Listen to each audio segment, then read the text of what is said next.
உண்மையை சொல்லி என்ன காரணத்துக்காக அவளை அரெஸ்ட் பண்ணாங்க?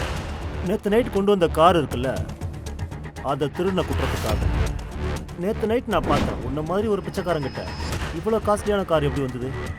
அதனால தான் நான் உடனே போலீஸ்க்கு இன்ஃபார்ம் பண்ணிட்டேன். அவங்களும் காலையில் சீக்கிரமாக வந்து ஷர்மிளாவை அரெஸ்ட் பண்ணிட்டாங்க.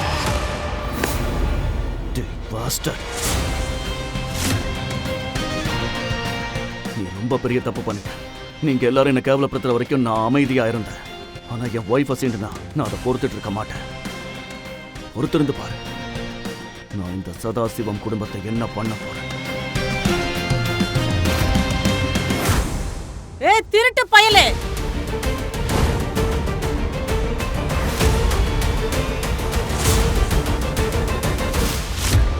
நவீன், நீ ஏன் அவன் பேசுறத கேட்டுட்டு இருக்க? இவனை புடிச்ச ஸ்டேஷனுக்கு கூட்டிட்டு போ. இவன் நம்ம குடும்பத்தையே ரொம்ப கேவலப்படுத்திட்டு இருக்கான்.